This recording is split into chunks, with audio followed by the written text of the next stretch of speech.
Don't lose the brightest mind in the organization. So I bring up this topic because Kellen Moore is starting to get the head coach buzz going early. And we heard a little bit last year. I think he got one interview, didn't get a job last offseason, and people were like, Kellen Moore, why don't he get a job? Like, he's not ready. Like, Kellen Moore's my age. I remember him being in college, like while we were in college. Like, was that the game? I know that we did the LSU tailgate, but I didn't did you tailgate to Boise. I didn't no, that was y'all's freshman year. I didn't know y'all yet. LSU was too. That was at the end of the year, I thought. Well, it was at the end of the year. I had time to know y'all by then. Right. Well, you're right, because you're right. That was basically the first week in September. But yeah, I mean, like you just said, I can remember tailgating for a Georgia Boise State football game at the Georgia Dome my first week of college, and now the guy is looking like the next Kyle Shanahan, Sean McVay, Matt LaFleur. As of now, this year, Cliff Kingsbury. These young whiz kids that just know how to spread out the offense. They know how to get the distribution. They use multiple running backs. Because if you look at what he's doing right now, they said, hey, Mike McCarthy, Kellen Moore will be your OC. So we know that Kellen Moore is the play caller. Yep. They're running Kellen Moore's offense. Yep. And right, because they retained him once Garrett was gone, because Kellen was already the OC. And that rarely happens when a coach comes in, especially a coach as tenured and who had the success that, granted, Aaron Rodgers was the majority reason. How often does that happen when a coach gets a job that they don't get to decide the OC? It's different when you're in Dallas. We're talking about Jerry. Jury. Yeah, Jury. So if you look at the way the team is, you got DQ who has the defense looking amazing. And we talked about this last week or the week before, but obviously that's not Mike McCarthy. Mike McCarthy's has nothing to do with that defense. And with us knowing that Mike McCarthy's not running the offense, it goes, well, what is Mike McCarthy actually doing? And sure, he's CEO, blah, blah, blah, who cares? But we know Kellen Moore's getting massages on Saturdays before games and whatnot in the facility. But we know that Kellen Moore is going to get the offers. Like Joe Brady and Kellen Moore are going to be the hottest commodities come next season. And what do you do if you're Jerry Jones? Do you say, I'm going to lose my OC, who is the reason my offense is what it is? Or do you say, I'm going to lose my head coach who lied to me and said he watched all the film and went and hunkered down in Pro Football Focus and learned how to use analytics, but nothing that he said or done tells me that he knows how to even spell analytics.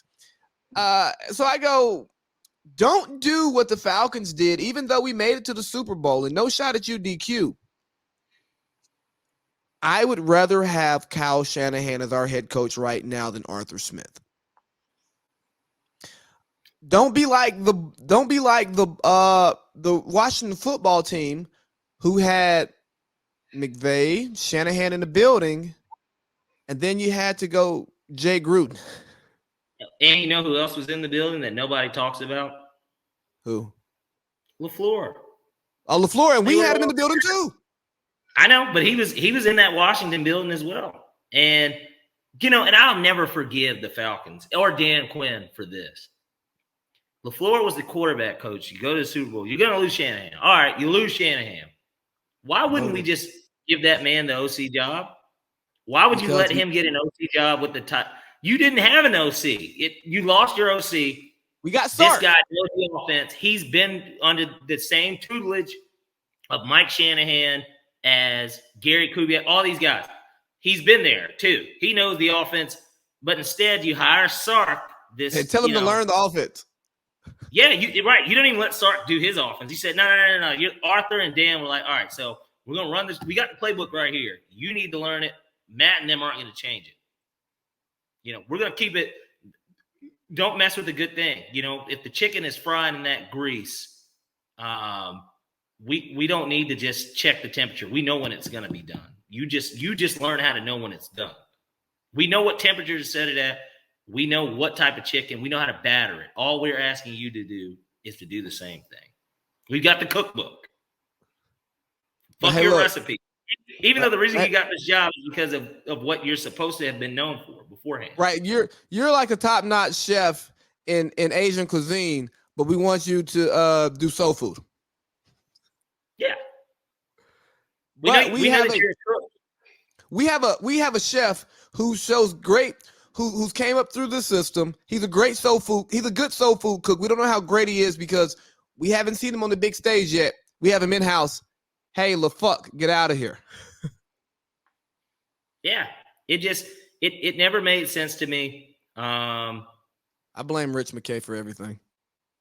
He's still here. He's still here. He is the only person, aside from Arthur Blank, of course, that has been here since the Vic days. And I blame him for almost everything because he's the continuity. He is. And I just, because it's like, okay, he's president now. So he went from GM because he basically, I wouldn't even say stepped down. Moved over? Yeah, he just moved over. He just became another member.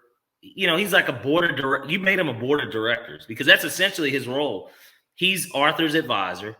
You're going off the fact that his dad was, a GM. Like he's an NFL lifer. He's the head of the competition committee.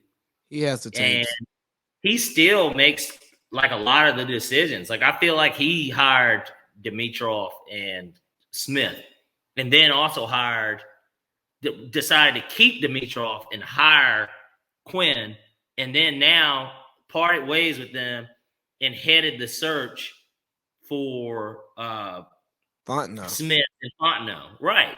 I don't think that Fontenot didn't make the decision to hire Smith. Just like I think Fontenot's a pawn. He seems like it. And, I thought that too, like, City of Atlanta, Falcons fans, and you're like, black GM. Comes from the Saints. That's something that everybody can be like, well, if he was second in command with the Saints, they did a good job of getting out of cap hell.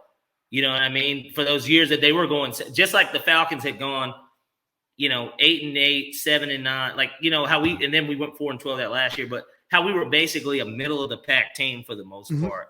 They're like, okay, this guy can work his magic, aging quarterback, because Drew Brees even then was still an aging quarterback. Matt's an MVP, just like, even though Drew Brees has never been an MVP, but he's a Super Bowl MVP and he's a Super Bowl champ. Maybe that these guys can help us. Arthur Smith turned around Ryan Tannehill's career. I didn't think that Matt Ryan's career needed some turning around. I just think that we need to get the right pieces in place. I like the idea of hiring that offensive coach. Yes, but here's where I knew Fontenot was GM in position and not – he's there in title and not actually, able to be a full GM. When they asked about who has final say on the roster, and he said it's a collaborative effort. And I said, oh, that means Rich. Rich is calling the shot. Yeah, well, it's not you and Arthur Smith. No. It's you and Arthur Smith. Y'all send it up to Rich. And Rich. And Rich sends it back for edits. Right. Rich presents to him. Rich presents to Arthur Blank what it is that he wants. And then he goes and tells them, hey, this is what Arthur wants. Coach Smith and GM Fontenot. This is what he wants. He wants this. So from these type of decisions that you guys are ultimately in charge of, this is what we're paying you to do. Make the decision. If you can't get Trevor Lawrence, then we want who's the second highest rated guy on the board, which is Kyle Pitts, in terms of who's the best player available. Essentially, if we're going to draft a quarterback, then we need to get the best one. We're not settling for the second, third, or fourth best option. I don't care how many teams want a quarterback. We're going to take the best player available. We're not basically Matt, and they knew that too, that Matt's already here. And arguably the second best quarterback was available at 4 because the Jets hitched their wagon to Zach Wilson and the 49ers went, high upside, the big developmental project, Trey Lance. It's like, I'm hey, starting him in fantasy this week. I like Trey Lance. hey, I was gonna grab him off the waiver wire, and then I wanted to make some other additions to my roster, which my roster's shaping out right now because Debo, Yeah, Debo's and looking good. and let me tell you the irony of that trade we made. The fact that those two beat me, basically. And then I didn't start Matt Ryan, of course, but the fact that I gave you 40 points last week to the 13 I think I got out of Gibson. I mean, it happens. And people were mad about the trade, but they were. You beat me head to head. And literally the people that got traded were the reason behind it. Well, some people, here's the thing, Pi. We start talking this fantasy football talk. Some people are the Browns, you even if it's working what they're doing, you just can't trust the method. You can't trust their track record. You go, look, man, I see what you're doing, but I just can't buy into it. And then you have some people who are like Andy Reid pre-Patrick Mahomes. You're doing it right, but you're just not. You just haven't got the ring yet to validate to the people who only count rings that you're doing it right. Right. Like our Falcons. For the most part, we are a well-run franchise. I'm not saying we're a great franchise, but we're well-run. They have been since the Vic and Petrino fiasco. Not to get back into Herb, because now we're getting into that Herb territory. And that's the theme of the show, guys. It's Herb. Herb is the theme of the show. Not to get back into that territory, but ever since that happened, and I told Justice this because we went back. They did something on Pro Football Talk talking about college disasters, basically, because they were touching on Herb too. Everybody's been touching on Herb, and so they talked about it. Of course, Bobby Petrino was the first name that came up, and we actually need to thank Bobby Petrino, because without him, I don't think that the Falcons, maybe they would have fired him anyways. Petrino, maybe. I don't know, because at that point Bobby knew too. Once Vic went down, we knew that Vic was never going to play a game. Never. Everybody knew, and there was no hope. There was no hope of that. But maybe the fact that he was such a fucking sorry coach and a coward, and all this, maybe it doesn't set up Mike Smith coming in. And we knew that we were going to draft a quarterback. And I remember when people used to talk about Joe Flacco too. Like, they were like, well, the Falcons could trade down. They could get Joe Flacco. Because some people weren't sold on Matt Ryan. And I'll be the first to tell you, as a Matt Ryan apologist, I wanted Glenn Dorsey, believe it or not. There were some quarterbacks in free agency. He tapped out LSU, number 72. He went the very next pick to the Chiefs. And that was who I thought would realistically, I'm like, we need defense, because we did. We were bad on defense, and what's new, I guess. But I wasn't sold on Matt Ryan. I know that Boston College at one point was ranked number 1 his senior year, but then I think they ended up losing like 4 games still that year. And I'm trying not to get too far off topic, but we got to get to the picks. We're almost an hour in. Right. But just to close it out, I didn't even believe in it either. But like I said, we almost got to thank Bobby for that. And because it wouldn't have brought the continuity and the success that the Falcons have got to, have from 2008 to 2017, basically a decade of very successful football. Maybe in that span, they had 2 losing seasons. And you know what? We're even in our bad years, we've been a watchable TV product. Yeah, they would still put us on Monday night. I remember when we played Green Bay once and the Falcons almost came back. Matt threw for like 480 yards. Julio had 200 and something yards. We almost came back on a Monday night against them in the frozen tundra.